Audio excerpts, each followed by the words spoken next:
Olá pessoal, nós estamos aqui para mais um encontro FBH especial, direto aqui da Feira Hospitalar. Quem está me acompanhando em mais esse episódio é nossa editora, Tainá. Tainá, seja muito bem-vinda. Obrigada, é um prazer estar aqui com você, mais uma edição. Prazer é meu. E aqui nós estamos tendo várias aulas, né? Nossa, uma atrás da outra. Muita gente aí que conhece muito de saúde e hoje não é diferente, Tainá. Não é diferente. Hoje nós estamos recebendo aqui o Dr. Breno de Figueiredo Monteiro, presidente da CN Saúde e presidente da FENAES. Breno, seja muito bem-vindo aqui ao Encontro FBH. Obrigado aqui pela sua presença. Está numa correria danada e conseguiu um tempinho para falar com a gente. Edmilson, você sabe que há muito tempo eu sou grande entusiasta com o seu trabalho, né? Em todos os lugares que você está, é um prazer estar com você, um prazer, Tainá, estar com você aqui. E aí você, como um homem de marketing, um homem da comunicação, tem levado as pautas da saúde para vários cantos, ou seja, reverberando aquilo que os gestores pensam, a formação da mão de obra, que a gente precisa muito da qualidade, como é que a gente vai dar mais acesso à população no nosso sistema. Então, Edmilson, é um prazer estar aqui com você, aqui nessa entidade que eu já começo, né? A FBH, que está completando 55 anos. Para mim é uma honra poder estar aqui com esse grupo, com uma entidade com essa história, com essa bagagem enorme que tem. E aí, representante de algo que não é a minha principal profissão, que eu sou médico de formação, mas me sinto muito mais administrador hospitalar, né? Porque me considero... No Brasil ainda temos aí um problema de certo preconceito, mas eu adoro dizer que eu sou empresário. E com muito orgulho, porque a gente está gerando emprego, a gente está empreendendo, está pagando imposto e é isso que o país precisa. Com certeza. Bom, obrigado, é recíproco. Eu também sou um admirador do seu trabalho. O Dr. Breno já esteve entre os eleitos do Sem Mais várias vezes e merecidamente. Então, para a gente também é uma satisfação estar falando com você. Eu queria começar esse bate-papo pedindo para você contar um pouquinho da tua história. Estivemos ontem lá no teu jantar, que já é tradicional, vi ali algumas homenagens, vi o carinho que você tem pela sua equipe. A gente vai falar de tudo isso, mas eu queria que você contasse um pouquinho aí da tua infância, como foi que você chegou aí no setor da saúde, Breno. Então, meu pai nasceu no interior do estado do Pará, então eu sou nortista com muito orgulho, vindo de uma pessoa com todas as dificuldades. Imagina o que é, meu pai tem 83 anos de idade, ter nascido no interior do estado do Pará, com toda a dificuldade, que precisou mudar para a capital, né, do estado para poder fazer o 2º grau, porque não tinha no município onde ele nasceu. E eu já, ele médico, né, meu pai é cardiologista, eu já nasci numa situação bem melhor do que a que ele enfrentou de dificuldade.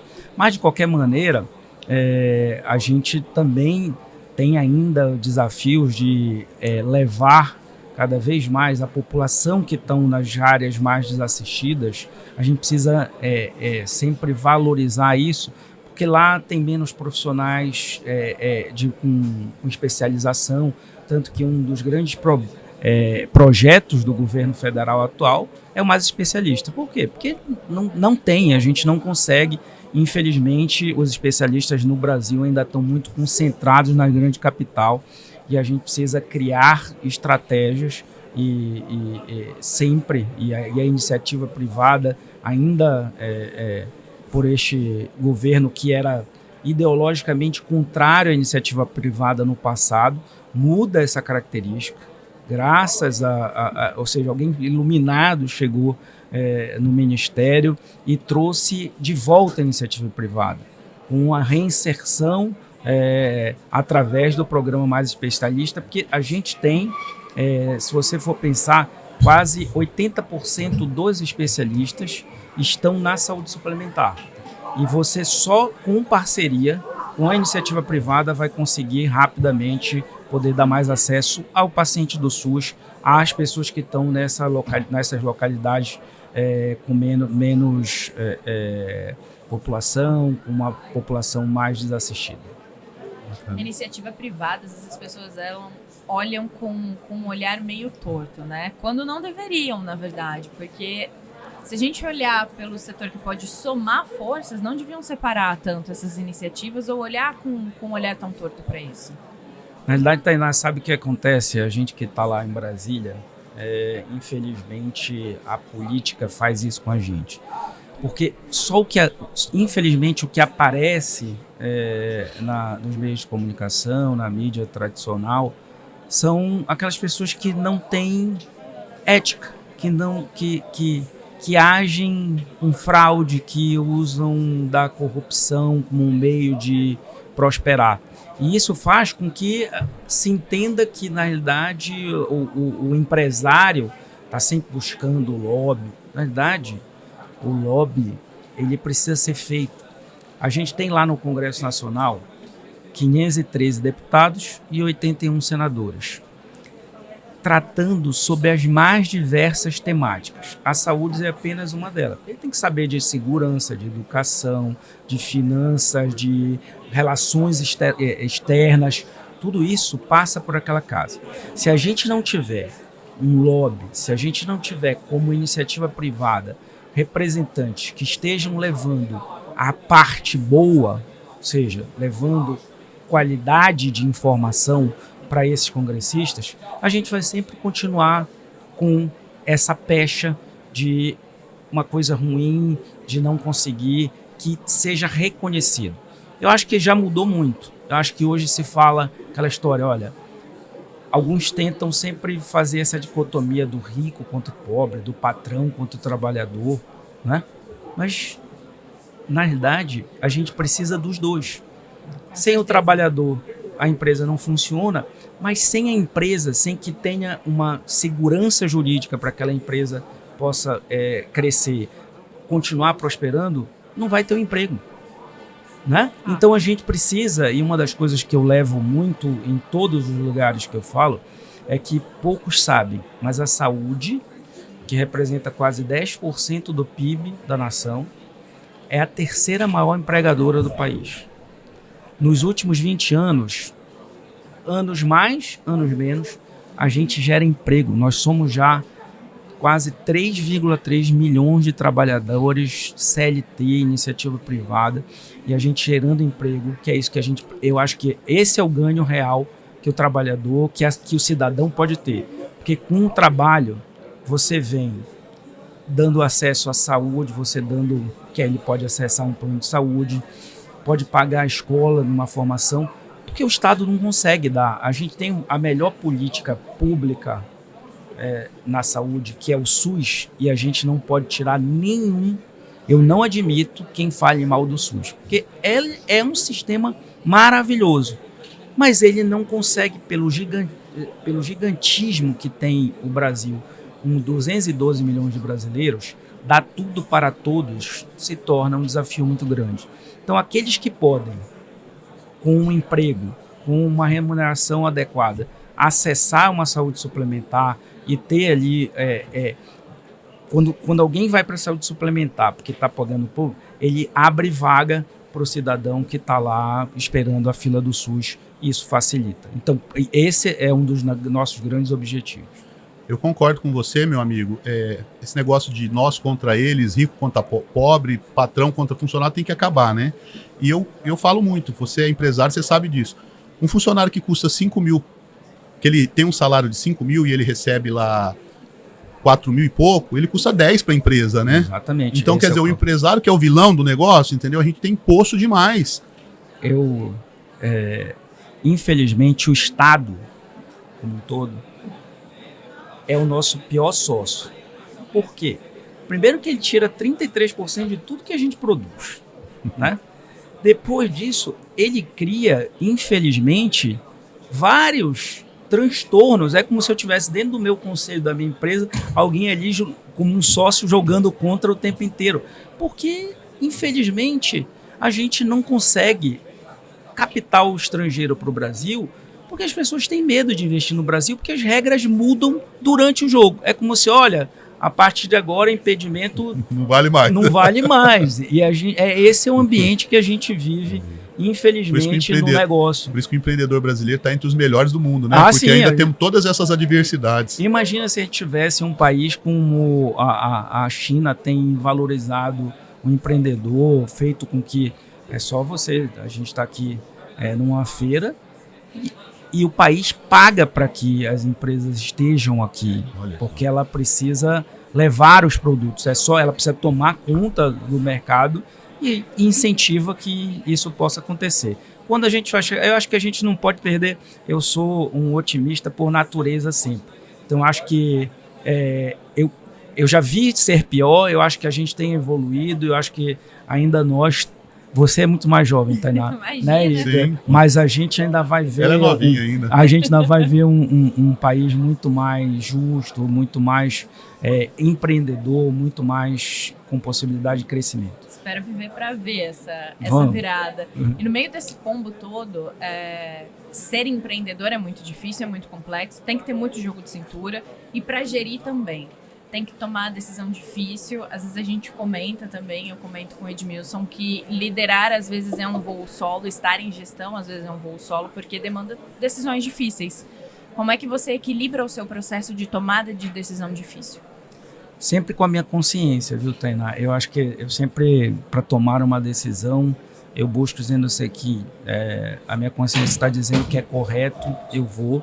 Se eu disser que não é, então quando a Confederação e a FENAES é um braço sindical patronal, né? Então, por exemplo, as negociações, os acordos coletivos, ou seja, a negociação com o trabalhador, efetivamente, são feitos pela nossa base, pelos sindicatos que estão são filiados, são associados à FENAES e à Confederação.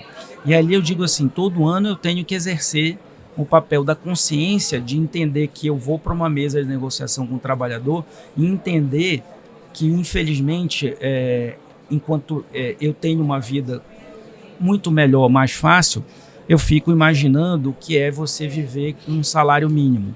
Então, você precisa ir para essa mesa e aí é uma consciência que você precisa ter. Dizer assim, qual é o limite entre o que é possível, correto? E aí, para eu valorizar o trabalho, a força de trabalho e aquilo que a empresa aguenta fazer. A gente está, nesse momento, com uma discussão importantíssima para o país. Qual é? Dentre os direitos sociais, o lazer é fundamental, assim como a educação e a saúde. Então, a gente está em discussão sobre uma redução da jornada de trabalho. Pauta justíssima, correto?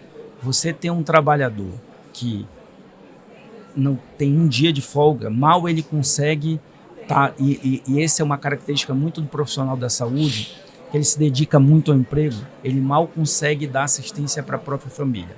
Então a discussão de você valorizar através do 5x2, em vez de ter um dia de folga ter 2, é justo.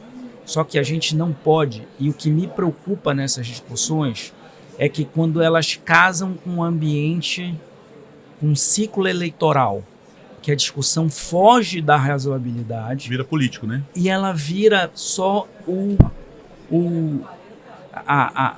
só o discurso, né? O engodo, correto? Porque, por exemplo, eu preciso valorizar, então, assim, uma das discussões é reduzir de 44 horas semanais para 40. Vamos fazer isso com transição? Vamos aplicar no ano que vem 43, 42, 41, até chegar, por exemplo, e você vai dar, o trabalhador começa a sentir que ele está sendo valorizado. Só que na hora que tu traz isso para a pauta, os ânimos para o ano eleitoral, os ânimos se encerram, os políticos têm medo de ser mal compreendido e aí não votam contra, não têm coragem de argumentar, como, por exemplo, a característica do setor de saúde é fazer uma escala de 12 horas. Por quê? Como é que você vai tirar um trabalhador no meio da madrugada? Porque se você tem uma escala de 8 horas e o hospital não fecha nunca, né? Você precisa de um laboratório que está funcionando 24 horas, você precisa do deslocamento desse trabalhador. O Estado está dando segurança para ele se deslocar da casa dele até o trabalho? Não dá. Então ele precisa estar nessa discussão a manutenção da possibilidade de eu fazer as 12 horas, que é uma característica do setor de saúde. Então a gente está nessa discussão lá, e aí tentando encontrar uma cabeça mais aberta para que escute as nossas dores também.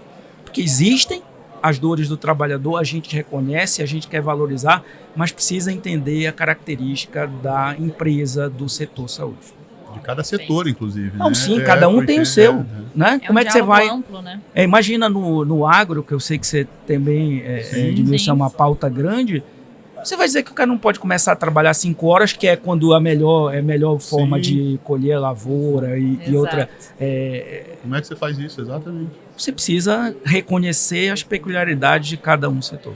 Breno, vamos falar um pouquinho de liderança? E é bacana que isso fique registrado. Eu achei muito legal. Nós fomos lá no jantar da FENAES e na ocasião você homenageou 4 mulheres que trabalham com você e teve também uma homenagem a um ex-presidente, né? Se eu não me engano, ele foi ex-presidente, é isso, né? E eu achei aquilo ali de uma grandeza, assim, porque o jantar é um momento de network, de relacionamento aí entre as pessoas e você aproveitar esse momento para valorizar quem merece. Queria que você falasse um pouquinho disso, dessa homenagem, das pessoas que foram homenageadas e contasse um pouquinho o teu modelo de liderança. Como é o Breno líder? O Breno líder é muito parecido com o Edmilson líder, que é reconhecer o nosso... Você não criou a FBH, nem eu criei a FENAES nem a Centro de Saúde. A gente tem essa instituição, que no caso da FBH tem 55 anos, ela tem uma história.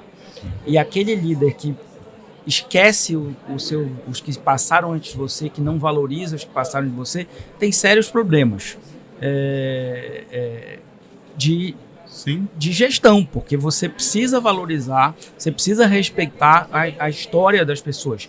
E você, com homenagens, consegue fazer. Agora, outra pauta, que é a pauta do feminino, as mulheres no setor saúde. Então, esses 3,3 milhões de trabalhadores que eu disse para você, 81% delas são mulheres no nosso setor. Uau. Elas são majoritárias. Mas você ainda tem enormes dificuldades de encontrar a mulher na liderança máxima. Ainda hoje a gente dizia assim, no palco dos eventos, ainda a maioria... Sim, nós estamos aqui, são 2 gestores, presidente da associação, 2 homens. Se você for procurar entidades que tenham as mulheres, a gente ainda encontra dificuldade. Hoje, a gente tem um evento aqui da CN Saúde Mulher, que eu não invento nada. Eu procuro me espelhar naquilo que os outros estão fazendo e que eu acho certo. Então, como eu vivo muito lá em Brasília, o Congresso Nacional começou a criar, lá eles trabalham muito com bancada. A bancada dos estados, a bancada da maioria, a bancada da minoria, e as mulheres conseguiram uma liderança da bancada feminina.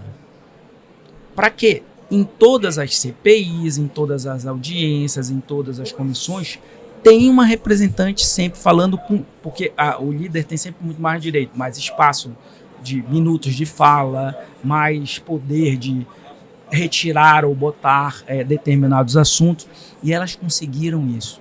E eu disse, porra, que bacana.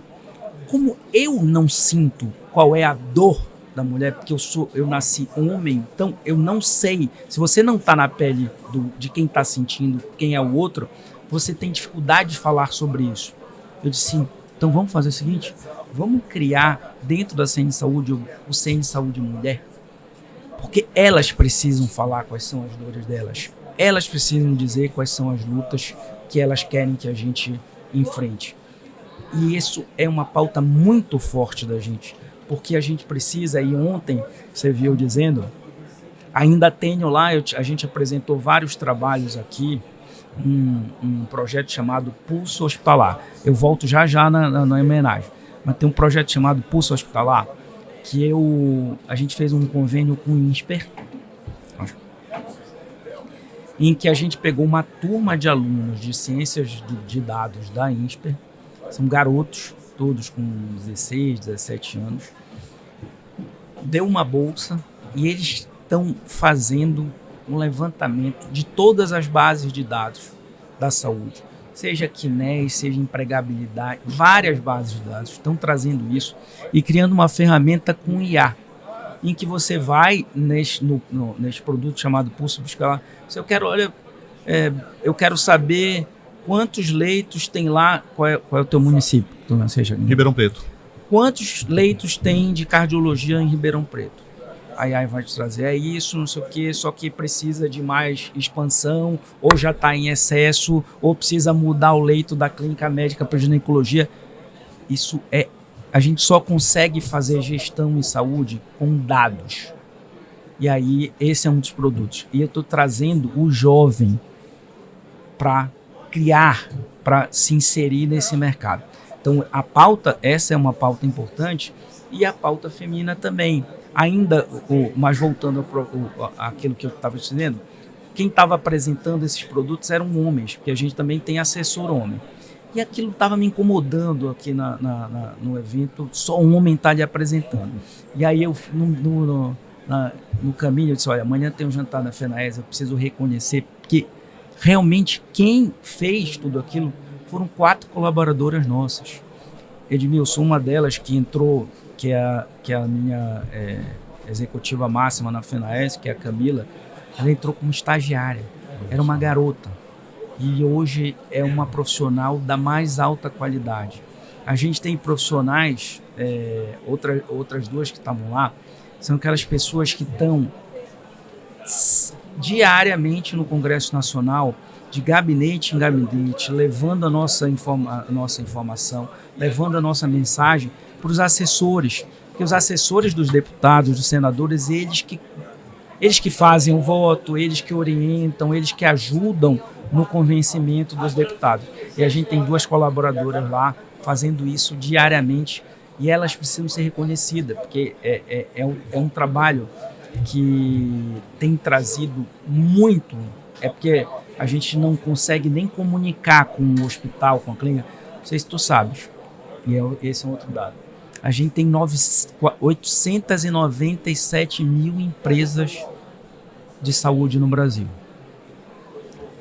A gente só fica olhando, e aqui na feira é umas coisas assim, a gente só pensa nas grandes redes, né, dos grandes conglomerados, nada. 80% delas são micro e pequenas empresas.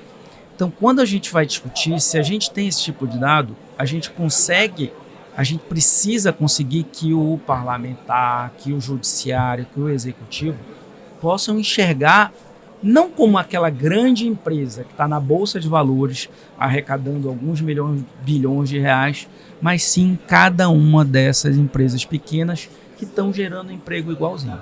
Perfeito. E Breno, eu queria complementar aqui, vocês começaram discutindo sobre legado, sobre trajetória, e olhando esses pontos que você gosta de referenciar, além de elucidar o legado de quem veio antes, você também deixa o seu próprio legado.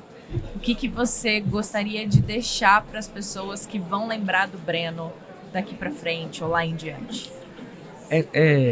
Primeiro que não é qualquer um que tem esse espírito de...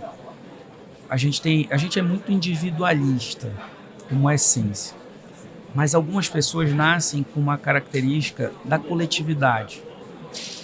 E o que eu quero é ser reconhecido como uma pessoa que buscou não um benefício próprio.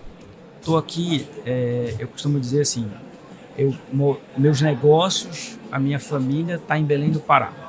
E eu toda semana tenho que estar terça e quarta-feira em Brasília, ou seja, estou longe dos meus negócios, longe da minha família, sem interesse financeiro, pecuniário. Por quê? Porque o que me dá prazer é eu saber que eu estou fazendo o bem para muita gente, fazendo bem para muitas empresas, fazendo bem para o Brasil. E esse é um legado que eu quero sempre ser reconhecido. Mas quem tem que ser grande e quem pensa no coletivo, não sou eu. Porque a gente tem mandato, e daqui a pouco vem outro, e é natural e é importante que venha outro. Mas a instituição tem que estar forte, a instituição tem que ser reconhecida, a instituição tem que ser lembrada como uma instituição que preserva sempre o bem. Bacana, bacana. Bem. Meu amigo, estamos chegando ao final. Eu queria que você deixasse aí um conselho para o jovem empreendedor do setor da saúde, aquela pessoa que almeja alcançar aí, ter sucesso, influência, assim como você tem. Que conselho você daria para esse jovem? Primeiro, não adianta ter pressa. Acho que a formação de um profissional, a formação do gestor, de um líder, é óbvio que você precisa ter algumas características, que ou você nasce, tem uma frase que não é que eu uso muito, mas que permeia o seguinte: tem gente que nasceu para tocar o piano e tem gente que nasceu para carregar o piano. E cada um tem que saber, tem que fazer o melhor no que você se propõe a fazer. Mas você não tem pressa, porque existem dificuldades, existem desafios, mas só tem uma coisa que ninguém tira da gente: a formação, a educação, o estudo. Então o jovem tem que se preparar. O mercado, ele Não perdoa, né? Ele não perdoa aquele que não tem uma formação adequada. Ele vai ser cobrado em algum momento. Eu tenho uma frase que eu não sei de quem é, Breno, que fala que se você quer nadar com tubarões, você não pode sangrar, né? Não pode ser sardinha. Senão... Meu amigo, queria agradecer muito. Eu sei da tua correria aí aqui na feira, é uma loucura você ter separado esse tempo para vir falar com a gente aqui na FBH, fazer essa visita. Obrigado, viu? Edmilson, para mim, eu volto a dizer, para mim é uma honra estar com você sempre, em todos os eventos. Acho que são 2 ou 3 troféus que eu tenho lá, dos 100 mais, estão lá no meu quarto, porque eu olho todo dia para eles, porque tenho muito orgulho sobre isso, de ter estado entre os escolhidos. Então eu sou sempre que for chamado por você, eu estarei. Mas mais do que isso, a gente precisa respeitar a história dessa instituição, a história da representação de alguém, do administrador hospitalar, que está lá, não é atendendo o paciente, ele está numa salinha ali escondida, mas ele é fundamental, assim como o médico o fisioterapeuta o técnico de enfermagem, o enfermeiro.